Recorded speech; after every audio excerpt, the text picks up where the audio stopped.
모든 학대를 살펴보았도다. 보라, 학대받는 자들의 눈물이로다. 그들에게 위로자가 없도다. 그들을 학대하는 자들의 손에는 권세가 있으나 그들에게는 위로자가 없도다.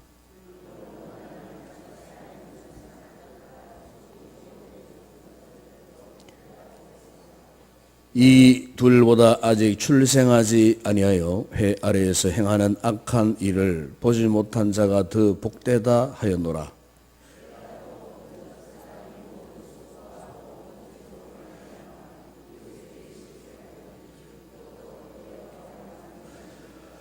우매자는 발장을 끼고 있으면서 자기의 몸만 축 내는도다.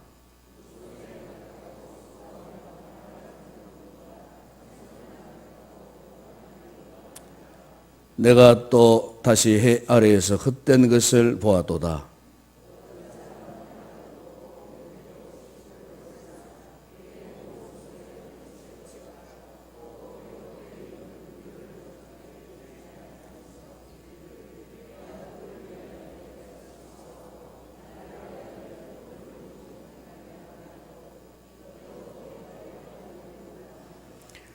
두 사람이 한 사람보다 나으면 그들이 수고함으로 좋은 상을 얻을 것임이라.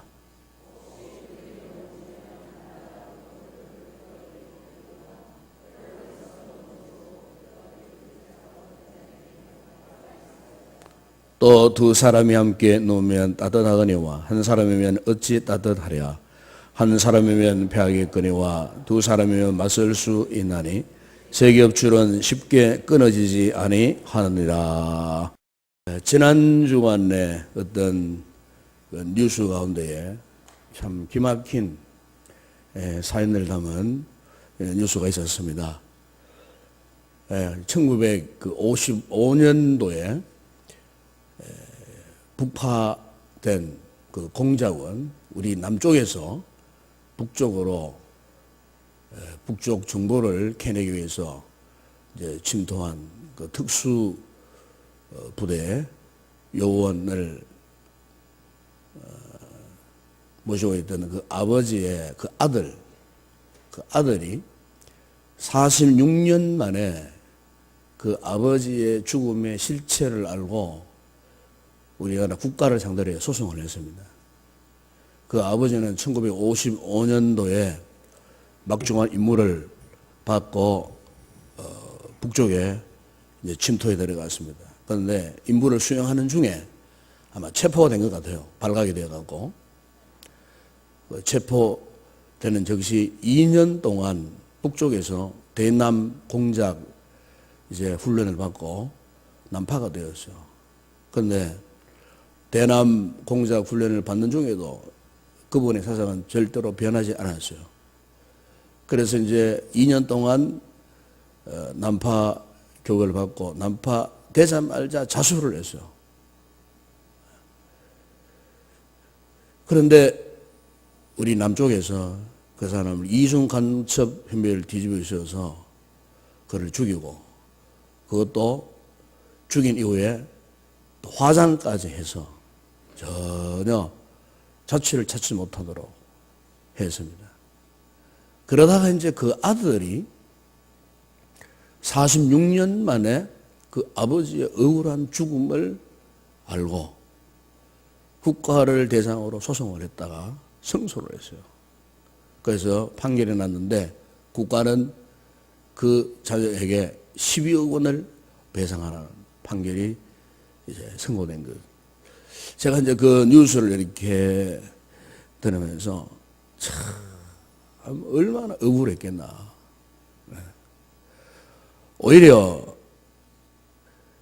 애국이라고 하는 국가의 이 명예를 위해서 북파되었다가 비록 붙들렸지만은 그리고 어쩔 수 없는 대남 교육을 받았지만 즉시 내려오자마자 그걸 알리고 자수를 했음에도 불구하고 오히려 그 사람에게 이중 간첩 혐의를 뒤집어 씌워서 억울한 그것도 두 번 죽이는 이런 참 몹쓸 짓을 참 우리 국가가 했구나. 참 얼마나 억울했겠어요. 본인은 그게 아닌데 국가와 나라와 민족을 위해서 특명을 받고 생명 걸고 침투했다가 붙들렸어. 돌아왔으면은 오히려 그걸 대대적으로 환영을 하고 이렇게 해야 되는데도 불구하고 오히려 그런 몹쓸 죄를 뒤집어 씌워서 그것도 2번 죽이는 그 모습을 보면서 저는 얼마나 그 마음에 참 분개가 일어나지 몰랐어요. 만약 국가와 나라가 이런 짓을 앞으로 계속한다 하면 어떻게 애국이라는 단어를 사용하셨을 것인가? 어떻게 우리 젊은이들이 국가와 나라와 민족을 위해서 생명을 내어 던지고 목숨을 버리고 국가를 위해서 충성할 수 있겠는가? 물론 요즘에는 시대가 많이 바뀌었습니다. 바뀌어서 국가에 대한 개념도 많이 달라졌습니다만 만약 여러분 한번 생각해 보세요. 우리 아버지가 그와 같은 억울한 죽음을 당하였다고 했을 때에 과연 자녀된 우리 그냥 있겠습니까, 여러분? 여러분, 오늘 우리 주변에 이렇게 억울한 일을 당하는 분들이 많아요. 거짓 소문에 한 생명을 죽이기 위해서 온갖 거짓말로 없는 일을 있는 일로 만들어서 가상해서 거짓말을 진짜처럼 만들어갖고 적대시하는 그런 생명 영혼들이 오늘 우리 주변에도 많이 있어요, 여러분. 우리 1:1 인간관계 속에서도 그런 일들이 있습니다. 오늘 교회 안에도 그런 일이 없는 줄 아시면 있습니다. 온갖 거짓을 난무하고 진짜인 줄로 착각하도록 만들고 진리를 거짓을 진리로 가장해서 이렇게 개인이나 가정이나 인간관계 속에서 공동체를 어지럽히는 그런 인생들이 있다고 말이에요. 우리는 그런 일을 당할 때마다 한편에는 억울하지만 그러나 주님을 알고 계시니까 주님은 진리를 알고 계시니까 무엇이 참인지 무엇이 선인지를 알고 계시니까 혹 여러분 가운데 그와 같은 억울한 일을 당하는 분들이 있다면 여러분 그럴 때일수록 주님을 바라볼 수 있기를 바랍니다. 여러분 오늘 이 본문에 나오는 이 솔로몬도 지금 현재 탄식하고 있는 것이 무엇입니까? 그는 한 나라를 강대국으로 통치했던 권력자였습니다. 이 권력자가 뒤늦게나마 깨달은 게 뭐냐 하면은 오늘 본문 1절에 보게 되면은 거기에 이런 말씀이 있습니다. 내가 다시 해 아래에서 행하는 모든 학대를 살펴보았도다. 그러면 학대라는 단어가 나옵니다. 학대. 학대를 받을 때에 얼마나 억울했겠습니까? 그런데 보라 학대받는 자들의 눈물이 있다고 했습니다. 그들에게 그런데요. 위로자가 없어요. 위로자. 학대를 받는데도 위로자가 없어요. 모두가 좀 적들이야. 저것이 분명히 거짓인 줄 알고 있는데 동료가 없어요. 친구가 없어요. 위로자가 없어요. 누가 그것을 제대로 변명해 줄 사람이 없어요. 그게 아니다. 그래 해줄 사람이 없더라 그 말입니다. 학대를 당하는데도 오히려 악인들과 등을 같이 하고 악인들과 친구 삼아가고 오히려 더 억울한 일을 뒤집어 씌워서 행하는 그런 자들이 있는 거예요. 학대자들이 있어요. 약자들을 돌보지 못하고 오히려 더 학대시키는 그런 자들이 있더라고 말입니다. 그들의 손에는 보니까 권세가 있었어요. 그러나 그들에게 위로자가 없었어요. 권세 있는 자들, 권력 있는 자들이 학대를 하지만은 학대를 받는 자들이 있지만은 그러나 그들에게는 위로자가 없었어요. 그래서 솔로몬은 한마디로 이걸 깨달았어요. 아, 이 땅에는 위로자가 없구나. 절대로 인간은 위로자가 될 수가 없구나. 그러면서 그 깨달은 게 뭐냐? 그럼 진정한 위로자가 누구인가? 그래서 솔로몬은 진정한 위로자가 누구인가? 참된 위로자를 찾기에 갈급해하는 솔로몬의 모습을 우리가 이 전도서 4장에서 우리가 볼 수가 있습니다. 여러분 사실 솔로몬만 그런 것이 아니죠. 오늘날 세상 사람들 모두 다 그렇습니다. 자신에게 위로를 줄 그 무엇을 찾고 있습니다. 그래서 때로는 부모님이, 때로는 자녀가, 때로는 친구가, 연인이, 때로는 돈, 재력을 가지면 그것이 나의 위로가 될 것이라고 믿었지만 막상 그것들은 결코 위로가 되지 않더라는 거예요. 왜? 시간이 지나니까 다 사라져버려요. 사랑하는 부모님도 때가 되면 곁을 떠나시고, 자녀들도 사라지고, 연인, 친구, 돈, 재력, 이 시간이 지나니까, 세월이 흐르니까 나의 젊음도, 나의 건강도 시간, 세월이 흐르니까 하나하나 다 떠나버리더라 그 말이에요. 그렇다면 진정한 위로자가 과연 누구일까? 여러분, 우리가 구약 성경 욥기서를 보게 되면 욥은 당대의 의인이었습니다. 어느 날 사탄이 시험을 했습니다. 그래서 자녀도 잃고 재산도 잃고 건강까지도 잃어버렸어요. 그래서 그 친구들이 이런 재난을 당한 욥을 위로한답시고 찾아와서 하는 말이, 네가 지금 당하는 고난 무슨 까닭이 있지 않겠느냐, 이유가 있지 않겠느냐, 이럴 때 너 자신을 한번 살펴봐라. 우리는 종종 우리 주변에 어떤 어려움을 당하는 그런 친구나 사람을 찾아서 위로한답시고 참으로 권면을 할 때가 있죠. 어려움을 당한 그런 분들에게 권면을 할 때 우리는 정말 조심해야 됩니다. 왜냐하면 우리가 잘못 위로하면 잘못 격려를 하려다가 오히려 상처를 덧대는 경우가 많아요. 나는 그래도 위로한다고 왔는데 혹 내가 말에 실수 한마디 때문에 오히려 그분에게 더 큰 상처가 될 수 있다 그 말이에요. 여러분, 욥을 보십시오. 친구들이 찾아왔는데 절대로 그 친구들이 거기에 위로가 되지 못했어요. 오히려 더 큰 상처를 덧대는 그런 상황이 되고 말았어요. 마지막에는 자신의 그 아내까지, 가장 믿었던 인생의 동반자 자기 아내까지도 당신이 믿는 하나님 욕하고 죽으라고 저주하고 그 아내마저도 떠나버렸어요. 얼마나 괴로웠겠습니까? 그래서 욥은 자신의 인생이 무너져가는 그 모습을 바라보면서, 하나님, 제가 뭘 잘못했습니까? 여기서 읽게 되면 욥이 탄식을 합니다. 하나님, 내가 무엇을 잘못했습니까?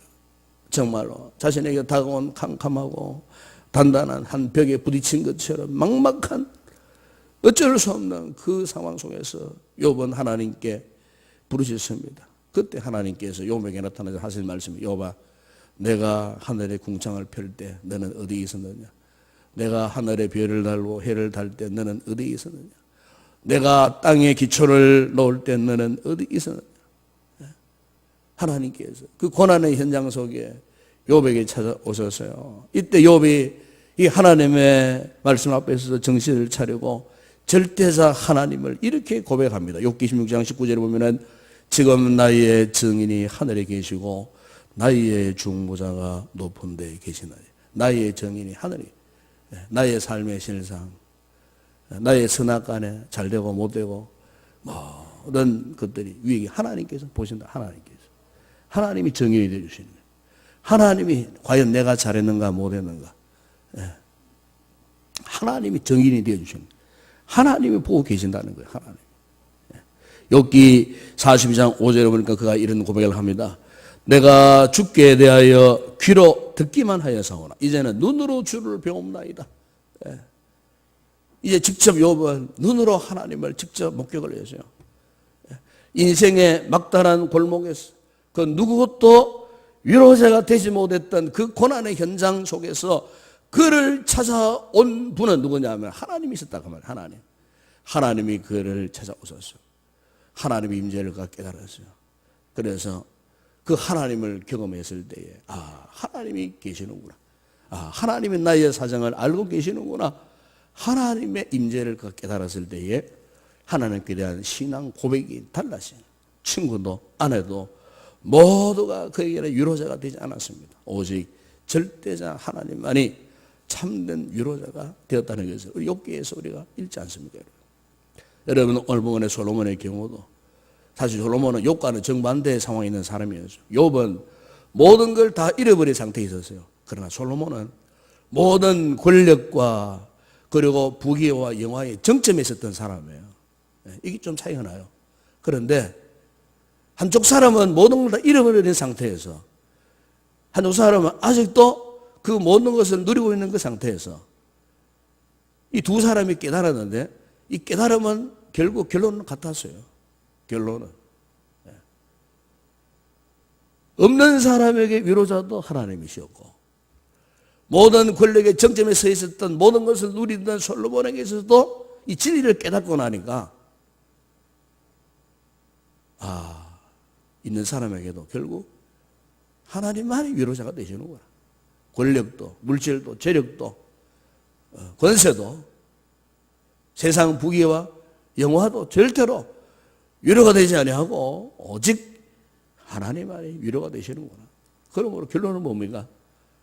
오늘날 이 세상의 모든 사람들 남녀노소 분비 귀천을 차이를 떠나서 우리 인생의 진정한 위로자는 결국 하나님밖에 안 계시다는 그 말씀입니다. 아멘. 주님만이. 그래서 여러분 오늘 보면 4절이야 8절에 쭉 보게 되면은 내가 또 본즉 사람이 모든 수고와 모든 제조로 말미암아 이웃에게 시기를 받아나 헛되어 바람을 잡는 것이로다. 그래서 헛되어 7절에 보면 내가 또 다시 해 아래에서 헛된 것을 보아 또 어떤 사람은 8절에 보세요. 어떤 사람은 아들이 없고 형제도 없이 홀로 있으나 그의 모든 수고에 끝이 없도다. 비록 그의 눈은 부여를 족하게 여기지 아니하며 이러기를 내가 누구를 위하여 이까지 수고하여 나를 위하여는 행복을 누리지 못하는가 하여도 이것도 헛되어 불행하도다. 그러니까 이 무슨 말입니까? 처자식이 있으나 없으나 결국 누구나 다 수고할 뿐이고 그 수고의 끝에는 위로도 없고 안식도 없다는 거예요. 이 세상에서 나름대로 열심히 살고 수고하고 그 무엇을 획득하고 성취하고 그것을 누린다 할지라도 결국 세상에 있는 그 모든 것들에 대해서는 진정한 위로도 없고 안식도 없다는 거. 오히려 헛되어 불행한 노고로다. 결국 노고. 아무리 수고해봐야 전부 결국에는 뭡니까? 남 좋은 일만 시키고 있지. 정작 본인은 그것을 누리지 못하고 때가 되면은 쇠하여 세상을 떠날 수밖에 없는. 그래서 내가 본즉 사람이 모든 수고와 모든 재주로 말미암아 결국 모든 수고 모든 재주를 가지고 열심히 참 살았어요. 그런데 결론은 헛되어 바람을 잡는 것이로다. 지금 이 말씀은 허무주의를 이야기한 게 아닙니다. 허무주의를 지금 이야기하는 게 아니에요. 허무주의로 이야기하면은 우리가 애쓰고 힘쓰고 수고할 필요 없죠. 이렇게 자녀를 키우기 위해서 새벽에 데려와서 애를 할 필요가 없어요. 이걸 허무주의를 이야기하는 게 아닙니다. 우리 삶의 인생의 근본. 비록 우리가 이 땅에서 여러 가지 많은 힘들고 어려운 고통과 고난을 당하고 있어요. 많은 수고를 하고 있어요. 그러나 우리가 하는 그 모든 수고가 결코 우리에게는 위로가 되지 않는다 그 말이에요. 우리의 진정한 위로자는 누구이겠습니까? 여러분 오늘 보면 9절이야 12절에 보면 그게 두 사람이 한 사람보다 나오면 이런 말씀이 나옵니다. 두 사람. 11절에도 또 두 사람이 함께 누우면 따뜻하거니와 그게 두 사람이 누구냐면은 결국 오늘 본문 여러분 10절에 보면은 혹시 그들이 넘어지면 하나가 그 동물을 붙들어 이렇게 그 동물이라는 말이 나오죠. 그러니까 여기에 이 동물은 친구를 말하잖아요. 친구를 말하는 거예요. 친구. 그러니까 두 사람이라고 하는 것은 친구를 말하는 거예요. 친구 관계를 말하는 겁니다. 여러분 우리가 친구라고 하면은 어떤 관계를 말합니까? 오래 두고 사귀어서 온 벗을 친구라 그래요. 친한 벗을 친구라 그러잖아요. 그런데 이 같은 친구가 있으면 어떻게 한다고요? 한 친구가 넘어지면은 한 친구가 그를 붙들어줘요. 아마 여러분 윈윈이라는 말을 많이 들어봤죠. 윈윈. 본래 윈윈이라는 말을 만들어낸 사람 누구냐면은 피트 드러크라고 하는 유명한 미국의 경영자가 최초 이 단어를 사용해서 윈윈. 그러니까 윈윈이라는 말은 둘 다 이기는 전쟁을 말할 때 윈윈이라고 합니다. 둘 다 이기는 전쟁을 말할 때 어느 한쪽도 지는 것이 아니에요. 둘 다 힘을 합쳐가지고 지혜를 모아가지고 함께 어떤 싸움에 가면은 둘 다 이길 수 있는 그 작전 전략을 윈윈 작전 전략이라고 그래요. 그런데 우리가 우리나라 사람들을 보게 되면은 우리나라 사람들이 제일 안 되는 부분이 바로 이 전략이에요. 윈윈이 안 돼요. 제가 얼마 전에 다큐멘터리를 보는 가운데에 중국, 현재 중국 경제가 지금 엄청나게 무섭도록 질주합니다. 지금 전 세계 모든 경제를 지금 어떤 면에서 미국보다도 중국의 이 경제의 힘이 엄청납니다. 지금. 곧 이제 미국을 앞질 것이라고 그렇게 전망을 하고 있어요. 그런데 이 중국 경제가 전 세계를 이렇게 심지어 아프리카 그 오직 99석까지 중국의 손길이 안 가는 부분이 없어요. 현재 전 세계를 지금 중국이 지금 전략화해서. 그런데 그 전략화의 가장 핵심 전략이 뭐냐면 바로 이거예요. 윈윈 전략이에요. 중국 현재 미국의 뉴욕 같은 데는 모든 상권이 중국 사람들의 손 넘어간대요. 왜 그렇게 될 수밖에 없느냐. 이 중국 사람들은 어떤 지역에 침투 들어가면은 그 자기 동족들이 그 가게를 같이 도와준대요. 같이 도와준대요.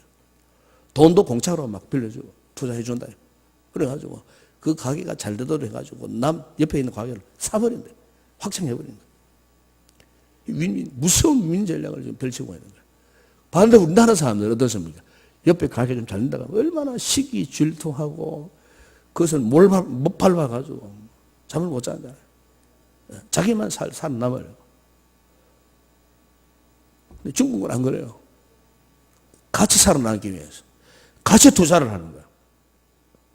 이러다 보니까 그 주변의 모든 상권들이 중국 사람 손으로 다 넘어가 버리는 거죠. 아주 무서운 전략이 뭐냐면 바로 이 윈윈 전략입니다. 제가 이것을 뭐 경제를 이야기해서 하는 이야기가 아니고요. 오늘 우리 영적 믿음의 삶에 있어서 특별히 우리가 교회를 섬기고 공동체를 섬기는 데 있어서 여러분 정말 중요한 자세가 저는 그렇게 생각합니다. 영적인 윈윈 전략이 필요합니다. 네. 악을 이기고 선을 이기기 위해서 원수 마귀의 조롱과 멸시와 회방을 우리가 극복하기 위해서 공동체가요. 윈윈 전략을 해야 돼요. 네. 윈윈 전략. 혼자 어떻게 살아남으려고 하면 안 된다 그 말입니다. 여러분 사탄의 권세가 얼마나 강력한 줄 아십니까? 네? 더구나 오늘 요즘 여러분 원수 마귀의 세력 공격이 아주 비상하게 여러분 개인 신앙생활에 상처를 받도록 혼란에 오도록 교회 공동체가 위기를 당하도록 여러분 암암리에 원수 마귀 사탄이 생각지 못한 방법으로 그렇게 혼란을 야기하는 일들이 얼마나 많이 있는지 모릅니다. 예를 들어 영적으로 깨어있는 성도들은 영적인 윈윈 이 전략에 함께 동참을 해야 됩니다. 아멘. 함께 내일이 아닌 것처럼 생각하지 마라 그 말입니다. 여러분 하나님의 교회 공동체가 살아남기 위해서 우리 모든 공동체의 가족들이 함께 공조해야 돼요. 이게 윈윈 전략이에요. 윈윈 전략. 오늘 부분에 보십시오. 12절에 이런 말씀 있지 않습니까? 한 사람이면 패하겠거니와 두 사람이 맞설 수 있나니 세 겹줄은 쉽게 끊이지 아니하니라 그래요. 여기에 이 세 겹줄에 대해서 어떤 유명한 주석학자가 이렇게 해석을 했어요. 여기 세 겹줄이 무엇을 의미하느냐? 이렇게 해석을 했습니다. 너와 내가 함께하면 하나님이 함께하신다. 이게 세 겹줄이다. 그래서 너와 내가 함께하면 우리 성도와 성도 함께하면 그리고 하나님이 함께하신다는 거예요. 너와 내가 함께할 때 하나님이 함께하신다. 이게 세 겹줄이라는 거예요. 영적으로. 반대로 너와 내가 함께하지 못하면 하나님도 포기한다는 거예요. 공동체가 위기가 올 때, 시험거리가 올 때 하나가 되어야 되는데 하나 되지 못할 때 하나님도 그냥 보고 계실 거라 그 말이에요. 아주 중요한 말씀이 아니겠습니까, 여러분? 교회는 성령으로 하나 되게 하는 하나님의 거룩한 공동체입니다. 그 어느 누구도 하나님의 공동체를 회방하는 자는 하나님이 두고 보지 않으셔요. 저는 목회를 하면서 그걸 많이 봤어요. 거룩한 공동체를 향하는 자들에 대해서 하나님이 그냥 두지 않으셔요. 우리는 어떤 일이 있더라도 하나 되어야 됩니다. 아멘? 네. 너와 내가 하나 될 때 하나님이 함께 하시는 세겹줄의 역사가 일어나는 것입니다. 아무리 원수 마귀의 계략이 훈계가 가나가다 할지라도 우리 하나님께서는 우리 성도들이 성령으로 하나 될 때 하나님께서 함께 하시고 하나님께서 우리의 진정한 위로자가 되어 주시는 줄로 믿습니다. 마태복음 58장 20절에 주님께서 말씀했습니다. 두세 사람이 내 이름으로 모인 곳에는 나도 그들 중에 있느니라 그랬습니다. 두세 사람이 주님의 이름으로 기도할 때 그들 중에 함께 하겠다.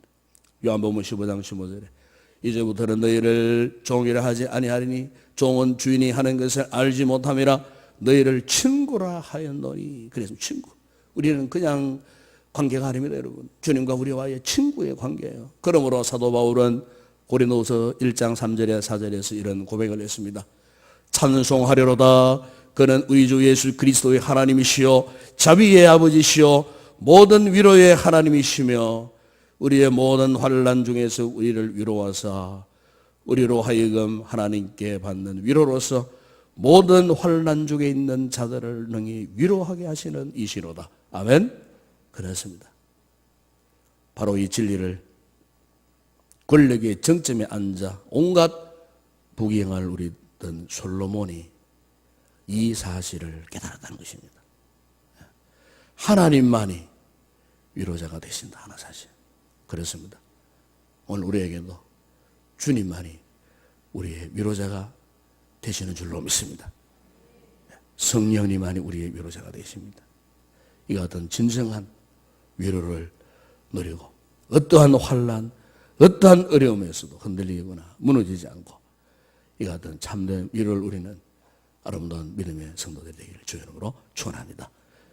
기도하겠습니다. 거룩하신 우리 아버지 하나님, 솔로몬의 고백을 통하여서 우리 인생의 진정한 위로자가 누구임을 말씀을 통해 깨닫게 하시니 감사를 드립니다. 세상의 그 무엇도 우리의 진정한 위로가 될 수가 없습니다. 그러나 우리의 진정한 위로자는 전능하신 하나님이신 줄로 믿습니다. 우리 주님이신 줄로 믿습니다. 오늘도 우리 가운데 내주 계시는 성령님이신 줄로 믿습니다. 아버지, 우리의 공동체의 진정한 위로자는 오직 성부, 성자, 성령 하나님이신 줄로 믿습니다.